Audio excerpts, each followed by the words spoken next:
Hi, everyone. I'm Jennifer McNally from SmartBrief, and we want to welcome you to our webinar, 10 Hospitality Technology Trends You Need to Know About. We would like to thank our moderator and panelists today who are going to talk about some exciting trends in the industry. We'd also like to thank our sponsor, the Wall Street Journal, for making this event possible. For those of you attending today, on your console you have a live view of the slides from today's webinar, in addition to the speaker bios and our live Twitter feed. If you're going to be tweeting about the event today, we encourage you to use our hashtag SBHotelTech while doing so and join the conversation. We also welcome your questions for our panel, so please insert them into your Q&A widget on the left-hand side, and we will answer all the questions at the end. You should also be able to hear this webinar through your computer's speakers. I'm now going to turn it over to our moderator, Scott McCartney, who's best known for his weekly column in the Wall Street Journal called The Middle Seat. Scott? Thank you very much, Jen, and welcome everyone to 10 Hospitality Technology Trends You Need to Know About.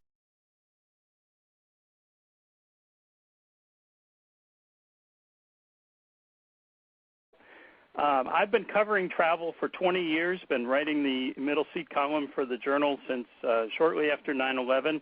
And like many of you, I'm a all too frequent guest in hotels. But what I've seen over the last few years is amazing. Keeping up with rapidly changing technology is a key to success in any industry, but I think particularly in travel, in the airline business, and the hospitality business. It seems every week consumers have new favorite capabilities, more powerful devices, and most importantly, higher expectations. And the businesses that have stayed on top benefit from new efficiencies and new revenue opportunities and just general product buzz. Those that don't quickly appear stodgy and out of date and in need of renovation. So today, to tackle all that, we have an amazing panel of hoteliers and suppliers who are at the forefront of technology in the hospitality industry. Let me introduce them.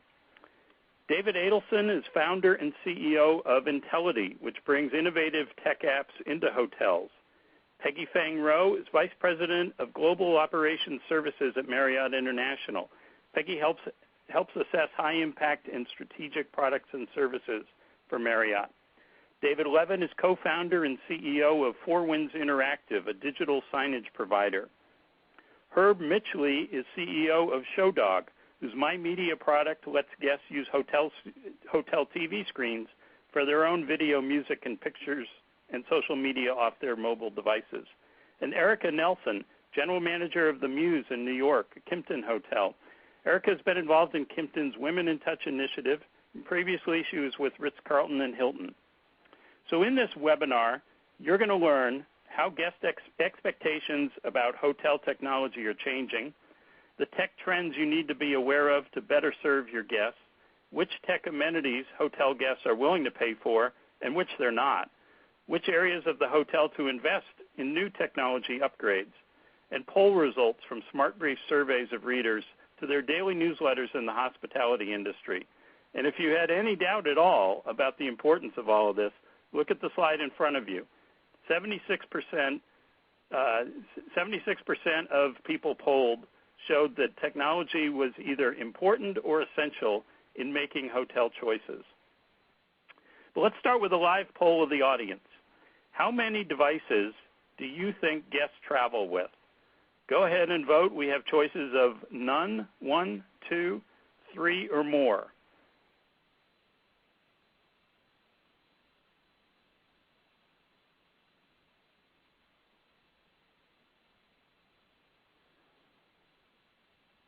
And let's see, do we have some results? Okay, almost 68%, more than two-thirds say 3 or more, and I have to confess, I am myself in the 3 or more category. And that leads us to trend number 1. Guests are traveling with more devices, as we've just seen, which means they're also bringing their own entertainment options. We all know people are traveling with more and more devices, and that's backed up by a poll of SmartBrief respondents. In that poll, more than half said they travel with 2 devices, and another third travel with 3 or more devices. I think our audience is even more tech-savvy than that group. We also know that guests don't want to downgrade their tech experience when they're on the road. So the question is, how does this affect hotels? And let's start with Herb, who links those personal devices that they bring into the hotel. Herb, how do you see all these devices affecting the hotel experience? Well, look, I think guests want to use technologies they understand. They want it to be simple. No one wants to learn a new device when they're only using it for a short time period. So what we're focused on is leveraging the devices consumers already own and enabling them to connect easily and efficiently to content that's important to them. And it's usually starting with their own personal content, things like photos, videos, and music. And then bringing in the right premium content that allows them to have the right content options in the hotel that they'd have at home. You know, for years we talk about hotel rooms being the leaders in technology and innovation. And what's happened, as we all know, is the life cycle for hardware has drastically changed, making it more difficult for hoteliers to stay on the leading edge of technology. We believe a reliance on software enables the hotelier to bring in new and exciting technologies to put them once again in the forefront of the space. And in fact, we think that hotels is the perfect place to introduce how a true, in our case, second screen experience can work in the home, as a lot of the elements that we can't control in the consumer space, you know, things like bandwidth, TV, and devices, we can control in the hotel space. So it really gives us an opportunity to educate where we know the business is going to go in a space that is much more controlled than a person's home. And Peggy, how has Marriott responded to hotel guests bringing their own devices? Have you had to make changes in guest room design to accommodate them? Definitely. Actually, Scott, we're in the process of doing that right now, and everything that Herb just mentioned is absolutely true. I think instead of focusing on the technology, we're focusing more on enabling people and how they want to work and live today, which is really a blend. And when we think about technology, you know, we're thinking more about how do we design a room that enables you to move and be mobile anywhere you want to be in that room. So plugs, bandwidth, charging, the space we design, the seating, the surfaces. I think we're thinking about all of those things so that we can enable you, depending on whatever device you bring or whatever technology you want to bring into that space, and so that you're comfortable in using it. So is it an architecture issue or an equipment issue or both?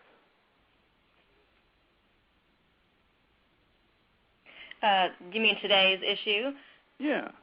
I think today, if you think about the guest experience today, right, you come in, and this has happened to me 100 times in our own hotels, is that I want to sit on the bed, and I want to work and watch my TV at the same time as I'm working on I carry about 4 devices at one time, and I can never plug everything in at one time. I can hardly even plug anything in, you know, to charge overnight, and so I think we're thinking about how do we really enable all of those things that you're trying to do in that room and make it easier. Yeah, and I think to add to that, you know, from our perspective, you'd like to move around not just your room but also the hotel, and I think it's in the hotel's best interest to allow their guests to move freely about the hotel space with the content they're watching. So imagine being able to start a movie on a TV and then pulling it down to an iPad to finish it up at a restaurant because you're hungry. And I think those are the expectations you have in a home and certainly should carry to a hotel. That's exactly right. I think the way hotels were designed before, it used to be you sleep in your room, you eat in the restaurant, you meet in the meeting space, and everything was very siloed. And today, people want to do everything everywhere, and so we're really thinking about not just the room but the total hotel and saying, how do you design that experience for the way people want to work and live and just the way they are today, based on all of this mobile technology. Excellent. Let's move on to trend 2. Hotels are making it easier for guests who travel without devices by providing iPads, iPods, and Nooks with custom content, as well as treats like magazine and newspaper subscriptions, and more robust entertainment on guest room television. Maybe you bring your laptop but not your e-reader. I've often forgotten mine, and some hotels will have one for you. Erica, how did Kimpton decide to start offering devices as an amenity? Well, we noticed that travelers were packing books less and less. They're often cumbersome to lug around, and they take up valuable luggage space. But it's really hard to replace the joy of reading a great book on the road, especially in the summertime. So this summer, we introduced Nooks on Loan as a convenient way for our guests to read on the road. Travelers can simply check out one of our Nooks at the front desk, ask us to upload an ebook or a magazine, or choose from favorites that we've already preloaded, and go. Guests can take them out and about in the city, and our concierge team recommends the best reading spots wherever they might be headed. And it's especially great for families that may have forgotten to pack their tablet, and those games are a really big hit for bored kids. And so for you and Peggy, is guest-facing technology, is that a way to impress guests or to differentiate your brand? Is it about the experience for the guest, or is it about using technology to say something about your brand? Well, we find that travelers of all ages really expect and use technology in some way during their stay, whether it's the free Wi-Fi or requesting the use of one of our nooks. So we feel that by investing in this very simple purchase, we're also investing in our guest travel experiences. It's a thoughtful touch that goes a long way to enhance the guest experience, and it's just one more avenue that really allows us to personalize their stay and make a lasting memory. Excellent. And I wanted to bring in David Levin into conversation about the guest-facing technology. With digital signs, is it a way to impress guests, or are you seeing different hotels trying to differentiate their brand with unique signage? Yeah, thanks, Scott. I think at Ford Interactive we see a couple things. One is there are some guests that travel without devices. It's not a lot, but you do see it. And I think what we're seeing more is guests are just becoming more picky about what they want to do with their own device and what they want to do with a publicly available screen. And we're also enabled by technology, but sometimes pulling out your phone and fumbling around for the right, for the information you're looking for isn't actually the best guest experience. If you're in a lobby and you have a question, sometimes it's easier and more effective to just walk up to a screen that's already there, press a couple buttons, get the information that you need, and be on the go. So I think supporting and enabling guests with their own devices and having a great mix of publicly available screens and devices is a great mixture.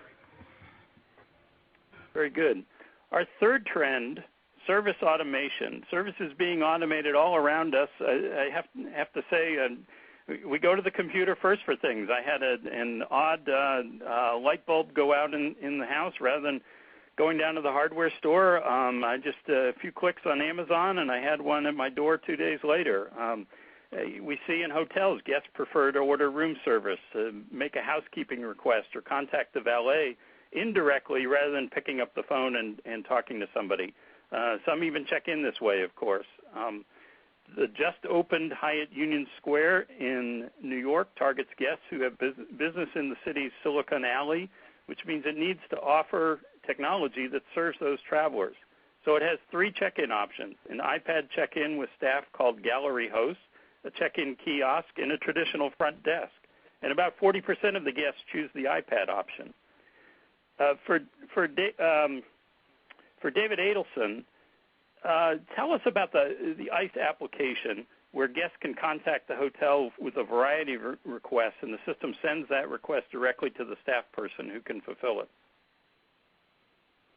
Yeah, so thanks, Scott. So what's interesting about the Intellidy application is that we see about 85% of hotel guests using the system throughout their stay. And there's a few reasons. The popularity of Intellidy's ICE platform, it really has exploded. And because of the factors. For one, self-service and mobile technologies are what modern travelers want. They're used to using smartphones, tablets, and whatever touch devices at home, and they want that familiar convenience and direct control over their experience at the tips of their fingers. We offer intuitive technology that provides that convenience and control, and it's presented in a way that guests are familiar with.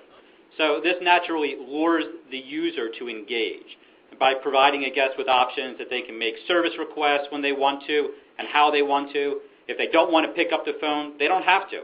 If they don't want to if they want to, they can plan a request before they even arrive, or during their stay, they can plan it well into their stay so that they can receive things when they want and how they want. Secondly, with our types of technologies, we've got an offering that fits into the guest room framework perfectly. With more than 38 integrations and counting, our types of technologies can communicate with nearly every other management system that hotel has, whether it's the PMS, the POS, the ticket solution, the restaurant, the spa. And that's what really empowers our technology to provide services such as ordering room service, making housekeeping requests, express checkout, you name it. it becomes not just about the usage, but the execution.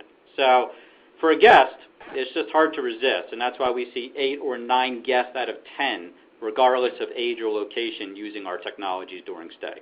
Yeah, that 85% usage rate for hotel guests, I'm just amazed by that. But I guess we shouldn't when you look at just how much we rely on phones and smartphones and everything else these days.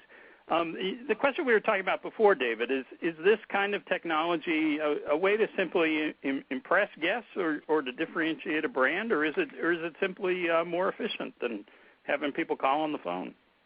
You know, with guest-facing technology, it's not really about impressing the guest anymore, as much as we see it as the expectation. So much like our websites and e-commerce tools took a life of their own in the past, guest-facing technologies are how guests are now choosing to communicate with hotel management and staff. In the very near future, it's going to be a guest room staple, something that guests expect rather than a bonus amenity. So travelers want that control almost entirely in their hands and right at their fingertips. So tools like mobile solutions, in-room components, or digital tools are essential for the modern traveler. But specifically, in a hotel environment, there has to be more than just the aesthetic quality to the technology, more than just a superficial flashiness. It has to be more than just pictures and content. And although that's great from the aspect of the guest desire to share those experiences on social platforms like Instagram and Facebook, but when it comes down to it, the technology has to improve the hotel operation along with the guest experience. And David, I totally agree with you. It's Peggy, and we have found the same thing in our strategy on mobility and service is really, it's not a service strategy, it's a communication strategy. We know that people want to talk to us this way, want to interact with us in this way. And on Monday, we're actually launching a test in about 31 hotels in the Marriott portfolio, which will also be check-in capability at our hotels. And 24 hours before your stay, you'll be able to tell us that you're checking in, and then we will let you know when your room is ready. And so that's kind of our first foray into this world, and we're really excited about how customers will be able to interact with us, and just growing functionality in the future. Yeah, that's great. And just to finalize that point or typify it, to your point, the complexity of running hotels is tough enough. And adding additional technologies, specifically guest-facing technologies, need to take into account the operation and how guest requests are being treated and responded to. And for us, that's why going to make the difference between different properties and different brands. It's not just about the guest-facing. Really, the heartbeat and how things are getting done, it needs to sit on the back end so that the guest wants to use the technology when they return to visit or stay at another hotel. And Peggy, you talked about the mobile check-in and all, and Erica, I wanted to bring you in if you want on this. What's your view in general of in-room connectivity to hotel services? Will we get to the point where you don't need to put a telephone in the room anymore? Well, I definitely think that there's a great advantage to having all of this technology, and we continue to add the technology, but we're just very careful when we do that it doesn't replace the services that you get from the one-on-one connection as well. So I think there's a balance of how we add it, and it's important to always be looking at that aspect. Okay, very good. Let's move on to trend number 4. Digital signage is replacing print all over. I wanted to turn to David Levin. Beyond telling guests where the ballroom is or where a particular meeting is, what does digital signage provide that traditional signage doesn't? Yeah, I like your title there, Print Goes by the Wayside. There's a lot of things that digital provides. One is the information is always up to date. In the old model, if a conference room location changed for a meeting, you'd have to go reprint and run around and post, and chances are you didn't get it posted in time for the guest to see it, and that creates a bad guest experience. So you can ensure that the information is always up to date by tying into whatever that source of that information is and have it update automatically on digital signs. I think next you have a chance to curate the information that's shown. So in the context of local area of information, if you're showing, recommended restaurants or recommended attractions in the local area, you can assure that the guest is seeing great information because you're curating what's being put on your own signage network. And I think last and probably one of the biggest advantages is it's aesthetically engaging. With a lot of the digital display technologies that are out there, you can really create this wow in your public space that enhances the overall decor of the environment of the hotel. And do you get a return on the investment, or is it just something that is helpful and showy? You do. I mean, it depends on the environment. We have customers that had elaborate printing systems, and especially if you're doing specialty printing, like printing on translucent materials that goes into a light box, that can be very expensive. And so we've got customers that have had ROIs in less than a year purely by saving on printing costs. I think there's another ROI, which is the more guests are walking up to screens and interacting with screens, that cuts down on the number of requests that are going to an individual, and that might either free up labor or allow the service team at the hotel to focus on another area of engaging with a guest. And I think if you have an effective digital media strategy and advertising strategy over the network, you can actually drive people to spend more money at the property. So whether that be taking advantage of the spa or taking advantage of a great dining experience, you can cause somebody to take action and spend money, and that certainly drives revenue and is a return on investment for your overall network. Okay, very good. Let's turn to our audience. We have many hoteliers in the audience, and a live poll. Where will you focus most of your technology purchasing next year? Will it be in guest rooms? Will it be in the lobby? Will it be at the front desk? Or meeting and event space? Is that where most of your technology purchasing will be? And we'll give it a little time for the voting.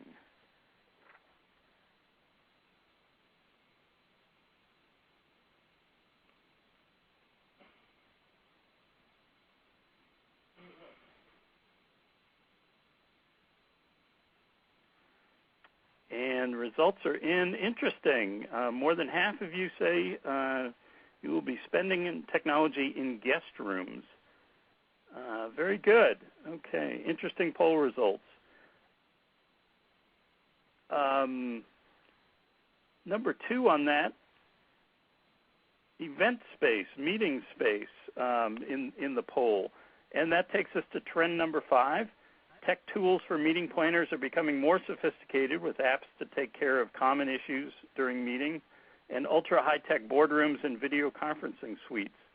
Marriott's new app to help meeting planners called Redcoat Direct is a mobile app that debuted at Atlanta Marriott Marquis in 2012 and is planned for system-wide rollout. Peggy, tell us a little bit about this. How does the app work, and how quickly did Marriott develop and implement it? Absolutely.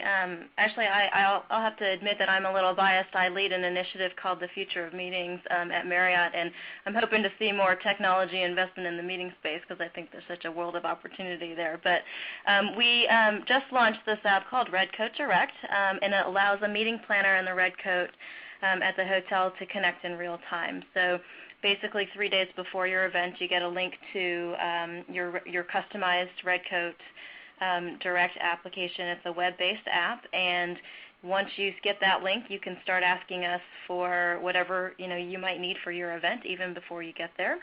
And when you're on site with us, you can now request more coffee or a change in the temperature to the room, whatever it is that you might need, more flip charts, a box, whatever.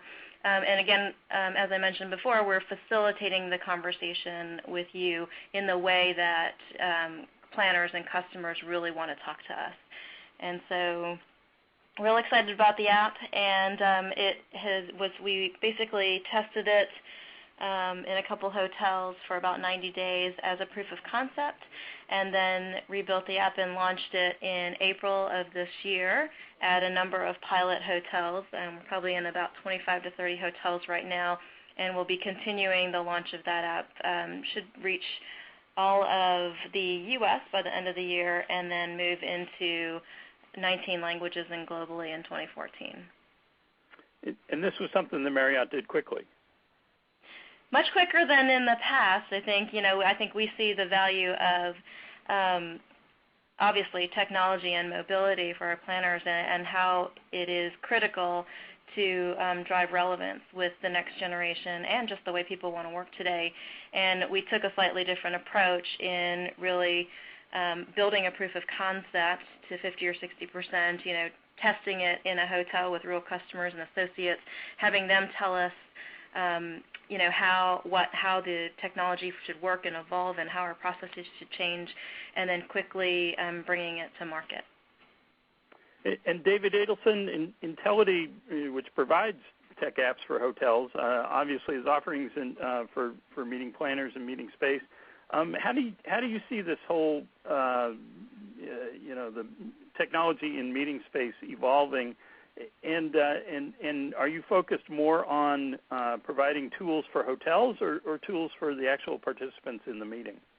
Yeah, and I think they go hand in hand. And I will tell you, we were so excited to see what Peggy and her team were accomplishing with Marriott with the Red Code. And it's interesting, and the timing and probably the amount of resources it took to deploy that, and it continues to evolve. And in 2014, as she said, it's going to evolve even greater. But developing a hotel application is a much more extensive project, I think, than most people would think. And it's even more so for our projects because in addition to the interface that a guest would see or a meeting planner would use, we also have back-end management components that really drive the entire system by tracking requests, storing business intelligence data, providing content management, integrating with hotel systems. So through our platform, we're delivering to the hotelier in multiple versions of use cases that live inside of the hotel environment. So some of them are back-of-the-house operational tools that connect to meeting planners and also attendees. Going beyond the traditional, we now have the ability to only offer service request functionality to the meeting planner, like asking for more chairs or BEOs or AV needs, but also cater to their attendees for direct messaging to groups or conventions or get-togethers via rate code or market segment. And these are the things that bring a self-service application to life. And it's efficiency like this that really becomes the name of the game. Okay, very good. I want to turn to one of the current hot-button topics in all of travel, Wi-Fi. And let's look at a live poll. The folks out there, how much do you think guests are willing to pay for Wi-Fi? And, of course, the choices are nothing, it should be free, $10, $15, or $15 or more for premium service.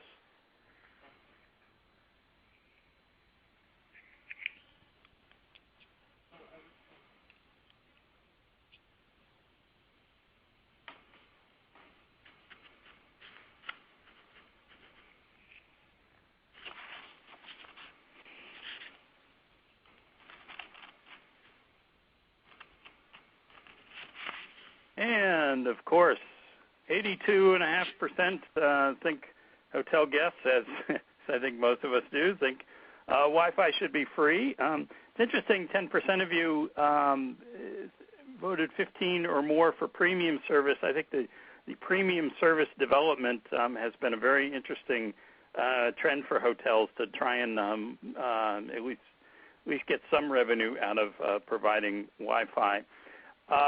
So trend 6, as we just saw, people don't want to pay for Wi-Fi, and indeed fewer hotels are charging for Wi-Fi and using that to appeal to younger travelers. I think it's not necessarily younger travelers, but all travelers these days. Certainly started out with budget hotels, which didn't charge, and luxury hotels did. An interesting bit of yield management where hotels were charging the folks who could pay for it. But now the trend has really gone towards free Wi-Fi all around. A poll of SmartBrief readers backs this up. When asked how much they would be willing to pay for Wi-Fi, 85% in that poll said it should be free. Different hotels are handling it differently. Some offering blanket-free Wi-Fi, like Pod Hotels, a budget-conscious yet hip hotel catering to millennials. Those folks see Wi-Fi as a right. Guests don't want to be nickel and dimed, and of course the Wi-Fi service has to be reliable. Erica, at Kimpton, how do you guys handle charging for Wi-Fi?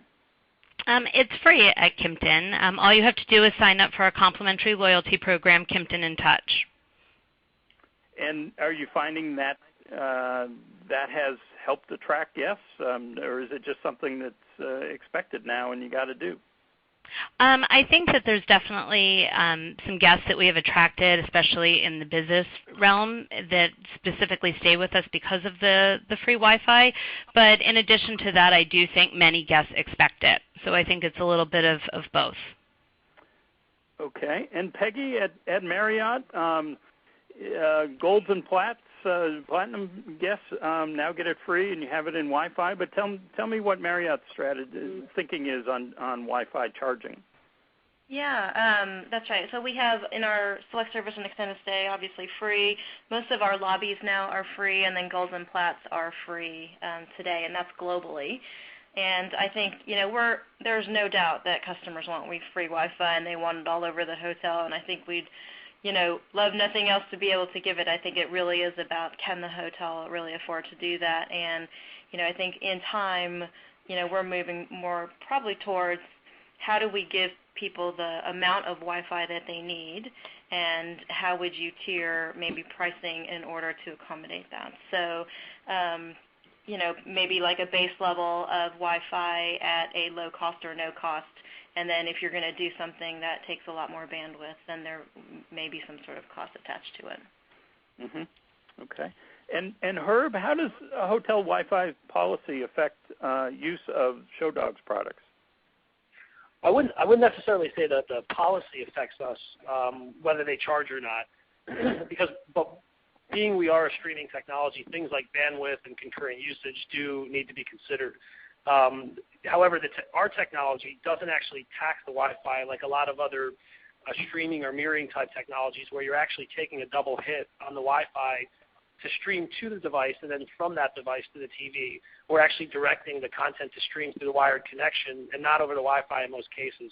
So we're actually making that issue a bit easier than some of the other second screen or streaming technologies.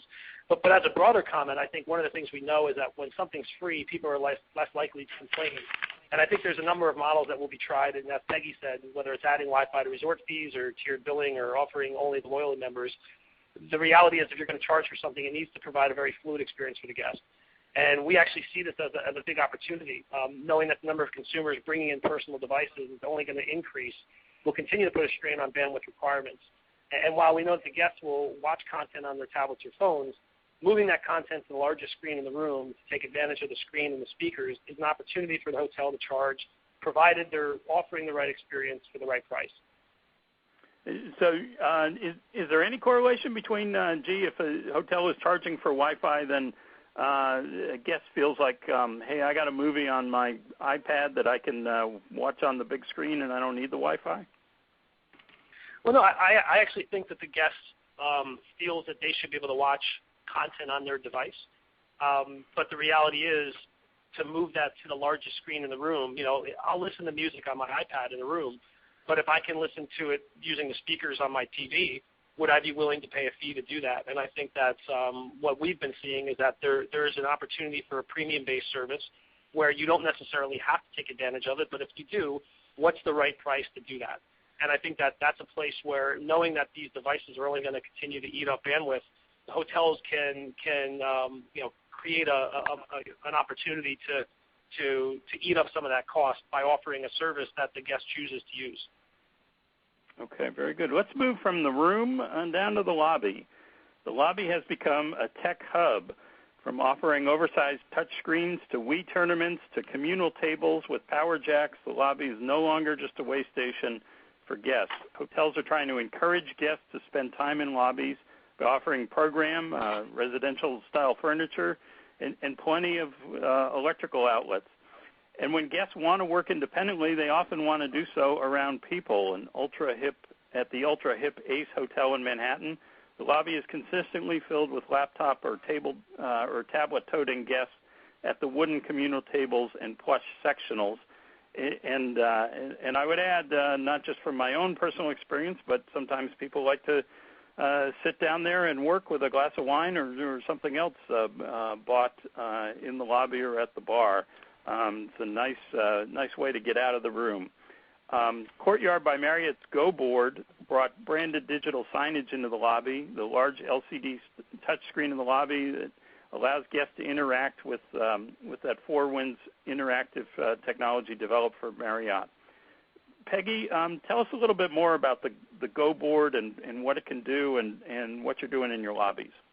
Absolutely. I'll talk about it a little bit, and then I know David can add too because he knows this product better than I do. But I think originally we put the Go Board in the lobbies to give you information so you could hear maybe the latest on the news or the stocks or the weather.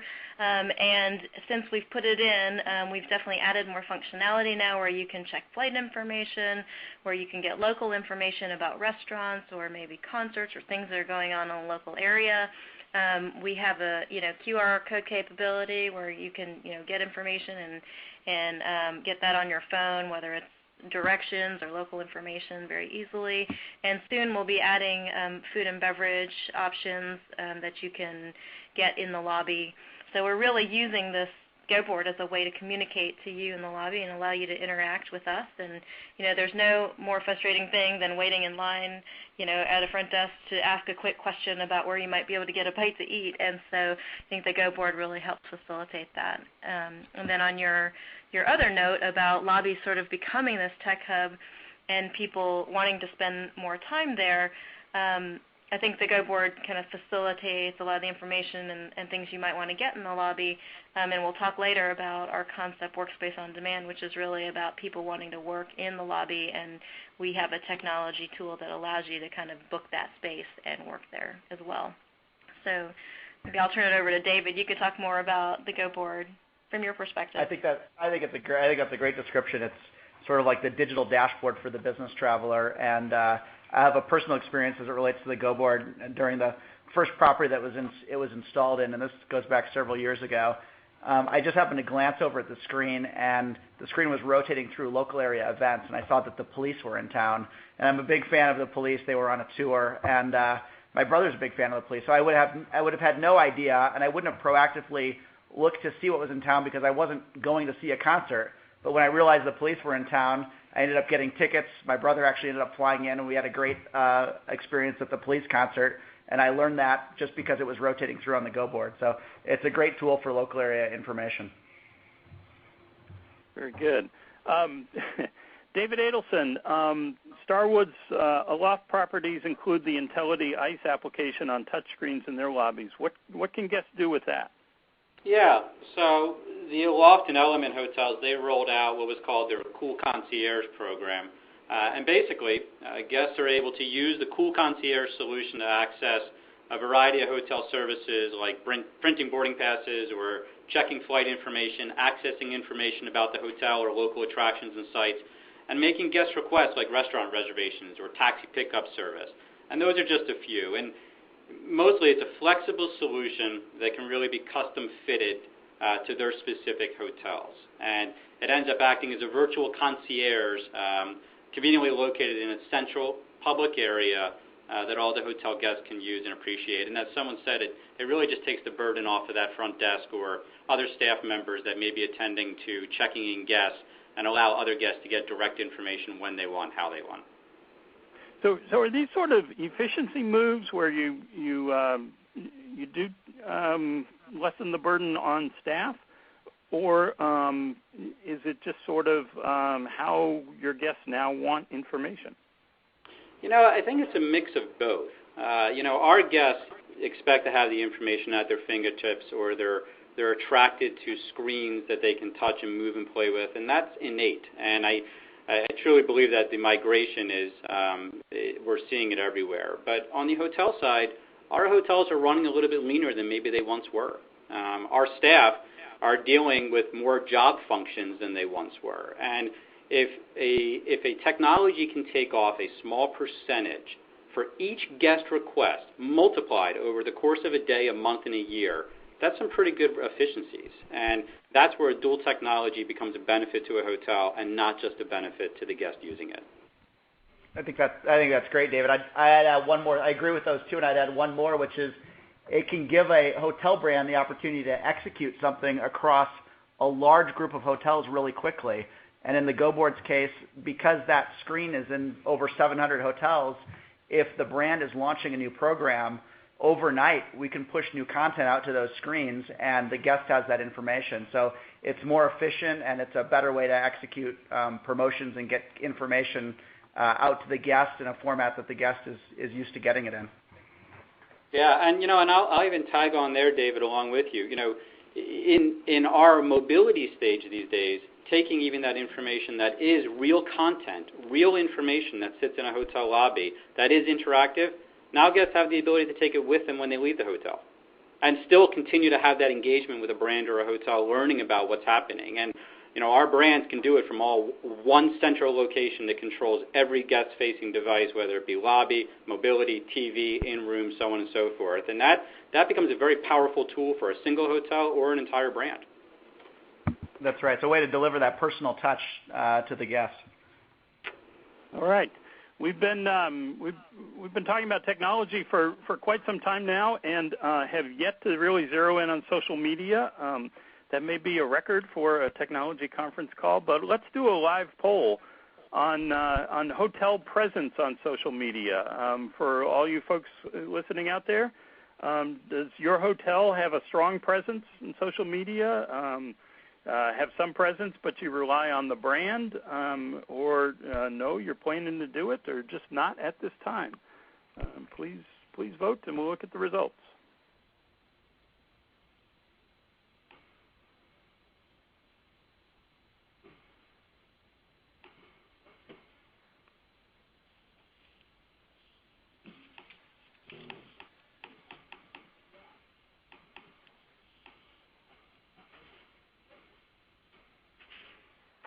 And the results are in. 60% have a strong presence, and almost nobody has no presence. So there are 5% of you out there. Interesting. So strong presence on social media takes us to trend number 8. Here it is. Hotels must have a presence on new forms of social medias. Hotels were quick to jump onto Facebook and Twitter. Sites such as Pinterest and Instagram, and soon Twitter's social video sharing app called Vine. They're all growing. They're all used by more guests, especially younger guests. These more visual social mediums provide important marketing vehicles, and some hotels have already started to take advantage of them. An example, the blogger party for W New York Times Square, now Extreme Wow Suite, that was held. So for Erica and Peggy, let's start with you. Tell us about your next level social media efforts, and where you think it's going. Sure. Well, the next level in social media for us at Kimpton is really about investing in infrastructure and listening technology to help us make sure that we're scaling the program and continue to listen and respond across a growing number of properties. We were early adopters of technology such as Revinate, and we continue to explore new partners, and we're devoting a lot of internal resources to expanding our social program. And I agree with Erica. We're also doing a lot of listening and responding, and we actually just launched a campaign this week at TravelBrilliantly.com, which is really about the innovation work we're doing at Marriott for our flagship brand, Marriott Hotels. And we are asking the public to help us define the future of travel. And so we're asking you to share your ideas with us on a number of different categories: technology, space design. And I think for us, the next evolution of social media is really taking the community and having the conversation and making you a part of our business. And so we got a couple contests on there. If you win the contest, you can be on one of our teams to help us design the future. And do you think at some point you report back to customers on what ideas were adopted out of that campaign? Oh yeah, part of the Travel Brilliant website actually will do that. It actually takes in ideas. We post people's ideas up on the site, and if you go there to TravelBrilliantly.com, you'll be able to see people have already been submitting ideas. And we'd love to hear from this community. In fact, if you have ideas, especially around technology, how we should evolve our mobile apps or our Redcoat Direct app, we'd love to know that. And then we would, respond to and report back on, how those ideas. I'm just curious about the competitive aspect of this. Do you have a fear that your competitors are going to be benefiting from your customers' ideas as well? Well, I mean, I think in today's world, it's, is there really much that you can keep secret, right? I mean, I think with so much being out there, like our point is we'd rather be out there sharing. Let's elevate the industry, right? And, I think the biggest thing is it's hard to keep a secret anyway, so why not put it out there and make everybody better? Yeah. And David Levin, social media as a component, is that something that hotels are asking for in digital signage these days? It is. We have a lot of screens out there that are showing Twitter feeds and different feeds from social media sites. I'll give you one quick example. If you check into the MGM Grand Hotel in Las Vegas, behind the front desk, you'll see these huge video walls. And one of the applications on the video walls is live voting about who you think is going to win an upcoming boxing match or an upcoming event. And it's a way to engage the audience while the audience is they're checking in, and people are sending Twitter messages in. They quickly get monitored and then posted to the screen, and that happens within seconds. And it decreases the perceived wait time. It's a great entertainment value. And then something happened that we didn't anticipate, and that's there are so many great restaurants and clubs and shows that are right inside the MGM. When the owners of those venues figured out that they could advertise or reach an audience through social media directly as that audience was checking in, they started tweeting about specials that were going on or events that were going on inside the hotel. So social media became a great communication mechanism, and the endpoint were these large video walls that are there behind the front desk. It's a very captivating thing. I've actually been in some meetings at different hotel venues where you start streaming social media on the screen, and instead of looking at the panelists and the speakers, all of a sudden the audience is just staring at the tweets that are going out about what people say. There's sort of a strange reporting aspect to it, but that's right. Nonetheless, and they're probably having more fun. Yes, that's right. And they're probably having more fun doing it. Yeah, absolutely. Can be distracting, however. Trend 9, some technologies have become a luxury perk. We talked about, Peggy talked about some of this before, that hotels are accommodating guest devices by redesigning the guest room. Hampton Hotels now requires its properties to have connectivity panels in each guest room with 2 USB ports and 3 electrical outlets. We're seeing this more and more. Fewer nights that I've and others, I'm sure, have had to get down on hands and knees and crawl around and unplug lamps so you have a place to charge your phone and all of that. I think that's something that travelers have welcomed enormously. But I want to get to the office, away from the office. And look at this, even further as trend 10, Marriott's new Workspace on Demand program, which allows business travelers to book meeting space like a hotel room. The hotel chain, working with shared office company Liquid Space, offers the services for full or half days at Marriott, Renaissance, and Courtyard hotels. And so, Peggy, how quickly has this trend caught on of the rental workspace at a hotel? Yeah, we're seeing this is a really fascinating trend, right? So I think we see corporations reducing office space. We see more people working independently or entrepreneurs, and we see more people even, in corporations needing third spaces to work. And if you look at Liquid Space, the company that started a little over 2 years ago, they're now in 250 cities with over 2,000 spaces and 20,000 bookings a month. And so that we've seen, their growth was pretty rapid over a 2-year time. And we just started a test with them in the end of the year last year, and in 90 days we had about 35 hotels as early adopters, kind of opt into the test in San Francisco and DC. And within, that 90 days we had over 120 or so bookings, which, isn't blowing the doors off, but at the same time we saw the pickup happen pretty quickly, and we saw interest in it right away. And I think everybody sort of recognizes the idea that we've all sat outside of a coffee shop with free Wi-Fi and done a conference call because it's not always the easiest thing to do, a conference call in a coffee shop. But in hotels, there's a lot of underutilized space during the daytime, and we thought it would be a great way for our hotels to invite people in. Right today, you don't feel like you can come to a hotel unless you have a reservation there for a room night. And why wouldn't we want to invite more people into our lobbies and in our restaurants and give them a place to work when they're in between home or office?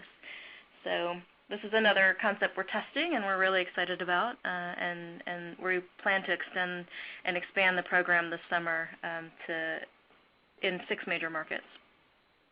I think it's fascinating as somebody who travels a lot, very useful. Certainly people wander in hotel lobbies to do work anyway, so why not? That's right, and I think that what LiquidSpace does, I didn't really get to explain it, but they allow you to book meeting space by the hour, basically. So you can download the app in the App Store, LiquidSpace. You can go to our website, Workspace on Demand, and you basically can search for meeting spaces, and you see the space. You can book it right then and there with a credit card, and then you show up at the hotel, and the space is yours. And you'll probably find it odd, but there's some free spaces on there as well as paid spaces. And again, the idea is to welcome people into our lobbies as a place to work. So. And Herb, tell me how does your work play into this office on the road aspect?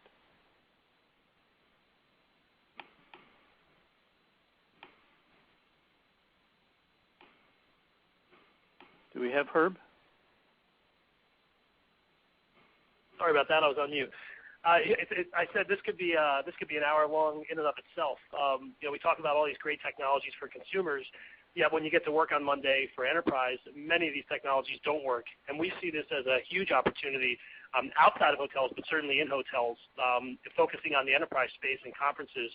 We actually just announced a product called Screen Direct that allows a salesperson to prepare, present, and follow up, all using a mobile device or a tablet. They can easily access and direct relevant content like PowerPoint, PDF, and videos to any screen or screens without requiring any download. So you actually just use a browser, and every screen in the hotel could become a presentation board. So the ability to have a conference that allows you to not have to email files or try and find files that are outdated as soon as you email them, and allow you to pull them from its original server and move them between screen or screens within a hotel. To us, it's a really big opportunity to allow businesses to communicate in ways that we never thought possible a few years ago. Okay, very good. We have lots of questions from the audience, and I want to start with a very good one for Peggy and Erica. The question that one of our audience members asked is, are there a lot of differences between technology needs and wants of leisure versus business travelers? No, there really isn't much of a difference between the needs and wants of the leisure to the business traveler. I think that those really overlap with each other. You've got business travelers that are coming in that may stay an extra day, want to move on to a little bit of leisure business, or vice versa. And that same technology need is really there, whether it's a family or a business traveler. I would totally concur on that. I think, a lot of our research around the way people work and live today really talks about the blend. We call the next generation, or even the next generation mindset, this idea of master blending. And even if people are there on leisure, they're probably doing business, and if they're on business, they're hoping to get a little bit of leisure in. And so the technology needs blend. The way technology is about the way they want to communicate with us, and that's the same. And I think the only real difference for me, as someone who works on meetings and events, is really what the planner needs in planning a meeting. But for attendees and customers in the hotel, I think it's very much the same. Okay, very good. Next question. This is for Herb and David Adelson. Can you have the same content delivery available in the lobby technology as also available from the room screen, pushing out the same splash screens and interactive activities such as checking flights? Yeah, so this is David Adelson from Intelliday. So the way that our platform is actually designed, you can end up selecting not only which device you want to have content shown on, but which service as well. So for example, you could have housekeeping available on the in-room solution and the mobile solution, but not have it show on the lobby application. And that's from one platform. And from that one platform, it's literally just clicking a button and hitting select, and it will appear on those devices in real time. So yes, it's one platform controlling multiple guest-facing technologies. Yeah, and I think, David, you hit it on the head before that, in order to make technology work, it's got to be good for both the guest and the hotel. And I think that the days of convenience fee for providing a service are long gone. So depending on the service that we're providing, whether it's the in-room experience for media or, as I was saying before, the enterprise piece, where you may want to use and present to your buddy down the hallway a PowerPoint instead of walking down the hall to talk to him. I think every application has a use case unto itself, and certainly every screen in the hotel should be available to be used in that respect. Okay, very good. Now, a question back to Peggy and Erica, and I think this is a really fascinating question for all to consider. Peggy and Erica, how do you ensure a seamless experience between human interaction and mobile solutions? How does this move towards technology affect the high-touch nature of the hospitality business? Well, I think something that we do really well is being able to touch our guests and making sure that we're delivering that personalized service. So I think there's a fine line in the way that you deliver the technology, making sure that you still have people that are involved. For example, the Nook program is a way that the concierge is still able to interact with the guest, able to recommend the book that they loved, and be able to still create that one-on-one experience. And this is David Levitt. Go ahead. Good. I would add that sometimes if you have a publicly facing screen or digital sign, sometimes it becomes a tool for a hotel team member to interact with a guest. So you're walking over to that screen together, and it's a very collaborative experience between the person and the screen, and it creates a better experience overall, and it's very seamless. I'd use the example that we have at Marriott, the Redcoat Direct. So what it is not meant to do is to replace the fact that you have a Redcoat that can help you with anything you need in your events. What it does is 3 days before the events, right, you get something that's personalized to you. It says, hello, Chris, we're here to help you. When you're interacting with us, you know who it is you're talking with, and you know how much time has elapsed since you asked your question to us, or since you asked us to turn down or turn up the temperature. And in fact, you can ask us to turn up or down the temperature. We're asking, is it too hot by 2 degrees or by 5 degrees? In many ways, we're making the service element better and facilitating better communication and faster. And for us, it's about how do we get to high tech and high touch together to get to better service? Very interesting. A question for any and all of you. What top hospitality tech trends relate to wellness, health, sleep, and nutrition, and the overall premise of digital detox? Well, I think health and wellness, all of those items are incredibly important, and the trends continue to move towards people wanting to take very good care of themselves. And we've added a lot of technology to our hotels. We continue to add that technology, but at the same time, we actually put yoga mats in all of the guest rooms. At the same time, we also made sure that all of our restaurants and room service have a very nutritious menu for travelers on the go. But nevertheless, you still need to let the guest decide, are they looking for the digital detox? That's not for me to decide. I just give them everything available. Okay, very good. One last question. The discussion is around